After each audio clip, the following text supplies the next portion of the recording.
Hello everyone, my name is Loco, and today it is time for a professional match of StarCraft 2, and what I've got for you is a Terran versus Zerg on New Repugnancy. Spawning here in the bottom left hand corner of the map and playing with the blue SCVs. From China, we're looking inside of the main base of Time. And his opponent, in the opposite corner, playing with the red Zerg drones from Finland, the current world champion of StarCraft 2. Of course, that means we have none other than Serral. Now, I think most people that are watching this are familiar with Serral, right? I mean, Serral, like I mentioned, he's the world champion of StarCraft 2. And while he's looked a little bit more mortal in 2019, dropping a couple of games and a few series here and there, there's still no doubt in my mind that he's the strongest player in the world right now. He's an absolute legend, very, very strong. And obviously, after years of Korean dominance in StarCraft 2, gotta be honest, it's nice to have a non-Korean as one of the, if not the very best on the planet. Time, however, he's a player that I've casted a couple of times on the YouTube channel. I've watched many of his games in tournaments and whatnot as well, but I don't feel like I covered this man nearly as much as he deserves. Especially recently, he's been on absolute fire. As of me making this video, he's the rank 26 in the world, and while we've had a couple of Chinese players over the years, Time seems to be the one who's here to stay. I mean, he's definitely the best player from China. Apparently, this is on his Wikipedia page, he managed to reach Grandmaster League on the Korean server at age 14. Very impressive, and he's actually only 19 years old right now. Even though I feel like I've been watching and casting his games for a couple of years already, he's only 19. So, wondering here where this man is gonna go in the future. He's already looking very, very good, so I'm curious to see what he's gonna bring to us in the next couple of years. Alrighty, now it looks like he's gonna open up right here with a double barracks start. Obviously, that means he's gonna go for a couple of Reapers. On this map especially, it's very, very popular. I actually relatively recently uploaded a video where Thermal also played a Zerg player on this map, and he decided not to just go for 2 Barracks Reaper, but I think he ended up going like 17 Barracks Reaper. And mind you, that was a legitimate professional match of StarCraft 2. I'll go ahead and post a link to it in the little information box in the top right-hand corner of this video. The Serral trying to sneak out that drone. That's not gonna happen, buddy. That drone is certainly going to have to return to that mineral line as the Reaper has already arrived. And even though I don't think that was an SCV scout right here, this is still going to be a little bit of a nuisance to deal with, as this Reaper obviously is going to have free reign of the map for at least another little while until those queens spawn. There we go. Queen is going to come out.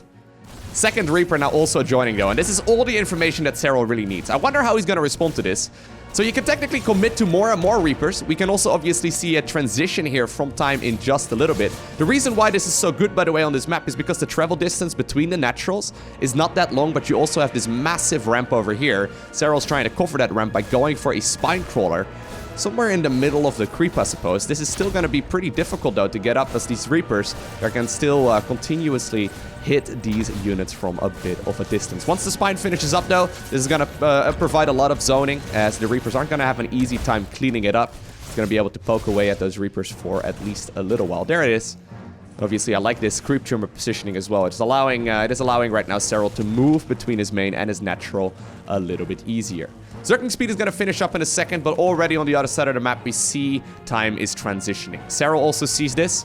He's got that Overlord inside of the main base, and it looks like the Reapers actually are even going to go ahead and make their way home. Still like this position though, obviously, right? This is one of those builds that allows you to throw the Zerg player off his course. Generally speaking, Zerg players especially are very comfortable playing the early game. Someone like Serral has definitely played the early game thousands and thousands of times, and well, he's certainly not going to be inexperienced playing against this semi-committal Reaper pressure in the early game. It's still going to throw him off of his standard course, right? And obviously, if you're the one in charge of the matchup, I always feel like that makes it a little bit easier. So I like this position here for Time, securing himself that quick expansion and still putting on a little bit of pressure. Only right now is when we see that third hatchery here going up.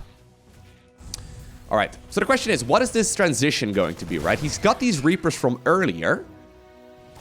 They're still going to be very good when it comes to dealing with Zerglings, especially, obviously. Those grenades are very, very annoying. He's going for an armory. Okay, so I think he plans on maybe going for like a Hellbat Reaper Marine Medevac timing push? That's the only thing that really makes sense here. I wonder if he's going to then add on like a third command center soon as well. Or if he's going to go ahead and commit to this really heavily. Normally, we see the third command center going up around 4.5 minutes into the game in a standard match. So obviously, if Time goes ahead and put it down pretty soon, he's going to be in a really nice position. He's saving up minerals right now. I wouldn't mind seeing this one. But anyways, units are currently moving across the map. So there's that medevac unloading those marines. There's actually a Banshee now coming up with Cloak as well. And there's that third command center. So this timing attack is awesome. Look at that. I've never seen this before. Those Reapers from earlier, right? That's why he was so conservative with them. They can still throw their grenades and zone away. They can definitely zone away right here against all of those queens. Or maybe against the banelings, that works as well. Throw the grenades at the banes. Nice little bit of splitting right there. Picking up those banelings with ease as well. And that means that the majority of this Zerg army is going to be cleaned up. Now, it looks like, though, there is enough Zerg available for Serral. Not underestimating that push. I personally would have not made nearly that many defenses. Serral's certainly cutting a lot of drones there to try and get those units out. So maybe Serral is familiar with that push. I guess he is, right? I mean, I'm not doubting Serral here. It's just... it's such a weird timing to go for. This certainly is one of those builds that Time has won many games with on the ladder, just straight up, right? Anyways, his transition is already underway. So he's going to go ahead and now go for the cloaking field on those Banshees. And that Banshee, obviously, is going to be an absolute nuisance. Is there some detection? There is detection. There's spore crawlers in every single mineral line. Lair has been very, very delayed. This Lair is actually about a minute to maybe even 2 minutes later than we normally expected. But I think that Serral is going to be all right. And actually, you know what? The armory right now is upgraded. There's or upgrading rather. There's a second armory coming up as well. This is a mech transition. Okay, we'll talk about that a little bit more in just a bit, because I think... oh, well, I thought he was going to push, but I think he's actually backing up right now. Yeah, all right, anyways. So this is such a cool opener. Ooh, nice catch there. This is such a cool opener here from Time, right? So let me get this straight. He opened up with a couple of Reapers, trying to put on the pressure, trying to blindside his opponent. Then he goes for a medevac full of Marines, right? That would... I think trick most Zerg players into assuming that the mid-game is going to be bio-focused. Because otherwise, why would you make 8 Marines and then also a medevac? But on the back of this, he's actually transitioning right now to full-on mech. Really cool stuff. Now, of course, Serral always vigilant with his scouting information. He's going to figure out right now that not only Cloaking Field is going to come up, but also the Hyperflight Rotors, or at the very least another upgrade there in that Starport Tech Lab. You also see the research, or sees the research right there in that Tech Lab on the factory, as well as additional factories. So he knows right now that it's going to be Mech. But I'm really liking this really annoying to play against playstyle here from Time. Picking up a couple of workers there with that Banshee and then getting on out of there. Now, obviously on the back of this as well, he also got himself that third command center up. Oh, I like this. Really cool play here. Really cool play here from Time. Especially what's good about it, right? I don't know if these Banes are going to achieve anything. Are they going to burrow? Does he have burrow? No, he doesn't have burrow. That would be a pretty cool place to burrow. I don't know what these are going to achieve. Not a whole lot, I don't think. Yeah, he sees it. Anyways, it's completely safe as well here in the early game, right? So if Zerg wanted to go for any kind of pressure, Time would have been able to shut that down with ease. He had so many units to deal with. And while, you know, he obviously didn't really get a whole lot done on the other side of the map because he's going up against Serral. Serral magically always seems to have just barely enough to defend against everything. It still is certainly a build that I really, really appreciate. Alright, so it's gonna be a full-on mech transition here. That's gonna be that battle mech. So when it comes to mech, there's two styles that we like to see. It's vanilla mech and then battle mech. Vanilla, as you may have already imagined, is going to be that old school, very standard Wings of Liberty-esque style where you go for a very immobile army. You max out and then you move across the map. Battle mech, though, is this one right here where you focus on Hellions, Cyclones, as well as Banshees. And you basically put on a lot of pressure. Oh my god, the medevac still being annoying. Come on, Marines! I want you guys to do it! Yes, they got the kill! Totally worth it. Totally worth it. At the same time, though, the Roaches and the Ravages and then these couple of Banes are being a little bit annoying. Oh, I love this sandwich! Oh my god! That sandwich was beautiful! Whew! Did you see that? He spread them out in like a waveform as well. So sick. I've never seen anyone do that before. What a move.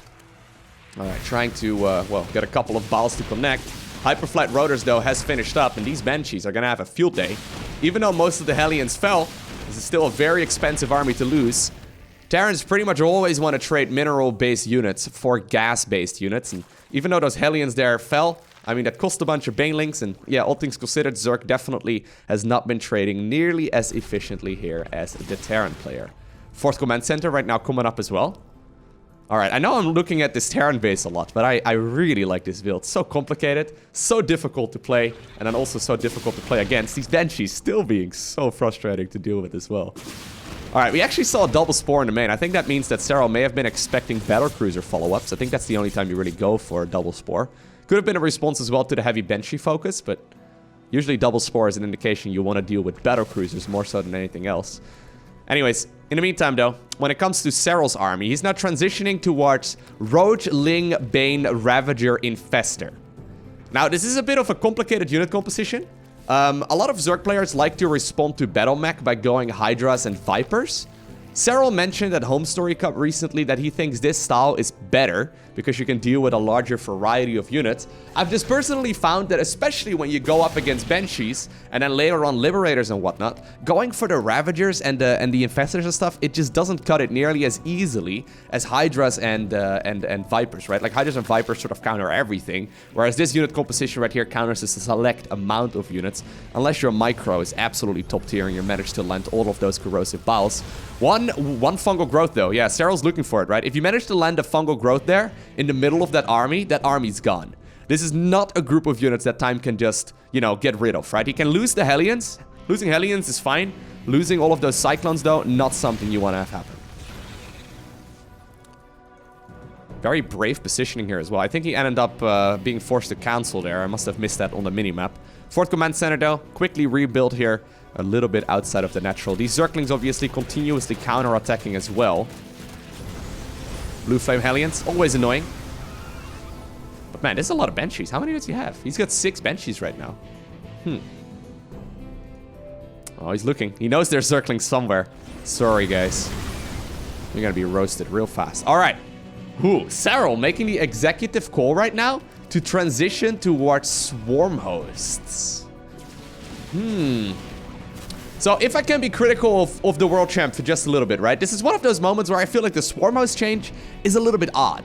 Maybe that's the reason why he's doing it, because this wouldn't really be expected. But normally we see Zerg players favoring that Swarm Host transition when they don't really get their economy going.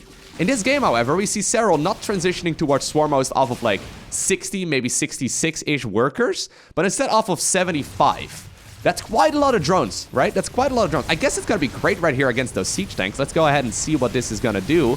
The siege tank, though, sieging all the way in the back. Nice set of corrosive piles where they're connecting with a couple of them. Massive fungal growth as well. Going down on these Banshees, but it's not going to be enough just yet. A couple of Hellions still remain, and obviously they are going to be the ones in charge of roasting all of those Locusts. Still though, the Locusts seem to just simply target fire down the siege tanks instead. Once again, a massive fungal growth. We see the corrosive piles as a follow-up as well right now, shutting down a couple of the tanks, but then also simultaneously hitting those Banshees on the way down. Queens pulled off of the mineral lines. They're going to try and see if they can clean this up, and I think that Serral just barely manages to hold on. Whew, that was close. That was real close. I don't know if the Swarm Hosts really got their value, but right now, obviously, once they manage to get a second wave of Locust ready, that's when they can become really, really powerful. There's no planetary fortress right here in the center of the map yet. There's a planetary here on the left-hand side. Okay, he's going to try and secure a base there right now. Is he just going to build it? That feels a little bit greedy, right? Just trying to build it right here on location after just losing a massive army. The thing is, even though the supply count right now is heavily in favor here of Serral, you can certainly not count this Terran player out of the game just yet. Usually, Roach, Ravager, Swarm Host gives you this really big inflated army count. So, like, the army value, rather, is not, or rather, a really high army supply, but the army value is not going to be that impressive. So, if you look right here at the amount of army value, I mean, it's still looking good, obviously, for Serral. But these siege tanks, and then, well, once you finish the planetary over here in the center, if he's going to be able to do that, he's going to be in a really good defensive position. New Repugnancy, generally speaking, also doesn't allow for very quick aggression. I like this, going after the creep tumors. But for Zerg, it's difficult to clean this one up if you don't have at least a very suitable amount of Vipers. There you go, nice yoink. Oh, gets both of them. And then maybe a couple of Brute Lords as well. I think that's why we're seeing a Spire right now. So the Spire is going to go up. I think that's probably going to be morphed into a greater Spire pretty quickly as well. The Swarm was trying to see if they can get an angle, but Time is all over it. He's going to finish up +3/+3 upgrades as well, so these siege tanks are going to pack a punch. I'm still surprised he put the command center there on location, right? Where's the herd and just putting it over here and then flying it over? I guess you finished the planetary just a tad bit faster. 3 additional factories right now also coming up here for the Chinese Terran. There's the Locust wave coming up. It's looking to see if it can get a couple of siege tanks, and it certainly will. That immediately forces these Hellions to go back home as well. And that was actually a really nice swoop. Only 2 siege tanks there in the end. These 2 right there looked like they were going to fall as well, but luckily there for time, he managed to get those Cyclones and then those Hellions back as well. Creep trying to get cleaned up. Oh, once again, kiting off Creep absolutely beautifully. As soon as he sees the bench, or rather these Banelings approach, he decides to move off Creep. And while maybe a couple of Hellions will fall here, once again, Hellions are pretty easy to replace. Alright. These Banshees, man. These Banshees have been going to town for a little while. When it comes to the cost efficiency here of the army, still certainly more units lost here for Serral, but keep in mind, he's also mining a lot more, right? During all of this, he's been securing bases left and right. He could definitely go ahead, yeah, I was going to say, take this base and maybe even the one up here too. Once again, another Locust wave, hunting for those siege tanks. That's what they're trying to do right now. The more tanks they can get, the easier the rest of this army is going to be to clean up. Well, you need to land them here at some point. There you go. Beautiful moves there by Serral. Picking up like 2, 3, 4 tanks. Something along those lines. +3/+3 is going to finish up here for the Finnish Zerg player as well. But here's that Great Aspire. So, does he have any Corruptors ready to go yet? No Corruptors. It's actually 9 Vipers. Woo. So he did actually transition towards that Hydra Viper army here in the end. He just took a bit of a stepping stone in the middle of the game. Really cool. Anyways, so when it comes to dealing with late game Zerg armies, right, you need to have some sort of anti-air. Now, Thors obviously are great when it comes to anti-air. They're just not going to be the most reliable when you have only like 2 of them. I feel like you need more.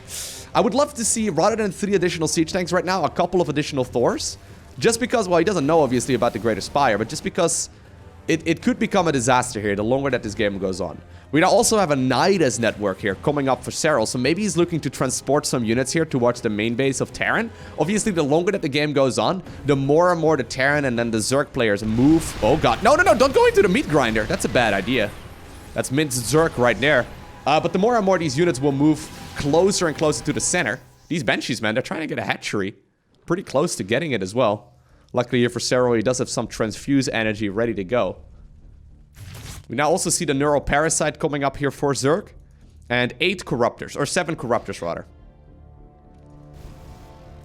He still has those Swarm Hosts. Do you think it's time to get rid of the Swarm Hosts?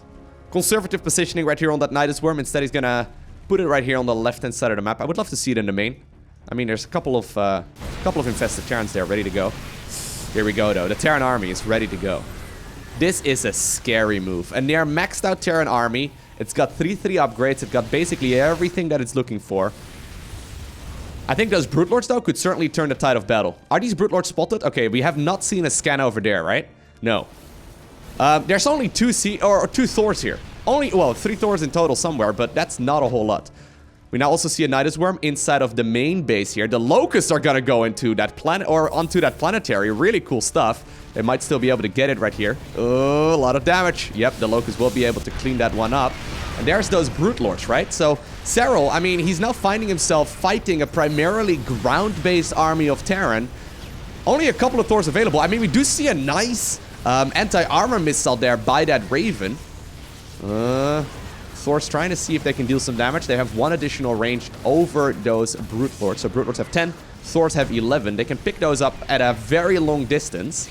But rather than actually now back it up, I wonder if this is overextending right here. Rather than backing up right now, Time moves forward, pushes onto the creep, massive blinding clouds go down, and all of the anti-air is gone. That now means that these Locusts, as well as those Brute Lords, are gonna have free reign of the skies, and these siege tanks, they will have to go back. 5 Thors right now, being queued up immediately. We see a Nidus Worm inside of the main base, not being utilized just yet. I think those Swarmos will probably go back into the Nidus here in a little bit if they have that chance. Planetary Fortress trying to get acquired here, but yeah, that Planetary is not gonna happen.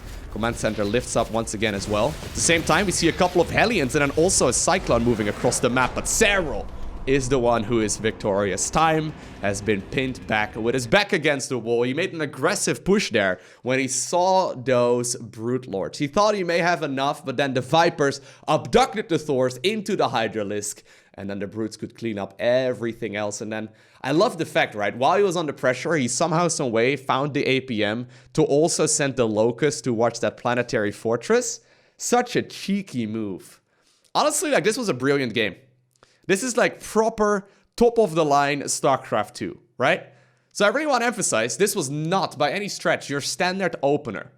Time going for the Reapers into the faint bio switch with, of course, that medevac and then those 8 Marines. Pushing with Hellbats, it was cleaned up by the Zerg, and then he transitioned towards Mech.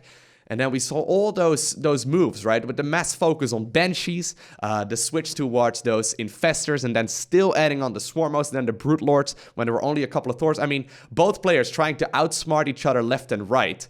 While for years, it felt like StarCraft 2 was very much so a game where both players tried to execute their build order faster than the other. Right now in 2019, it really feels like we've arrived at the strategy part of the real-time strategy game, right?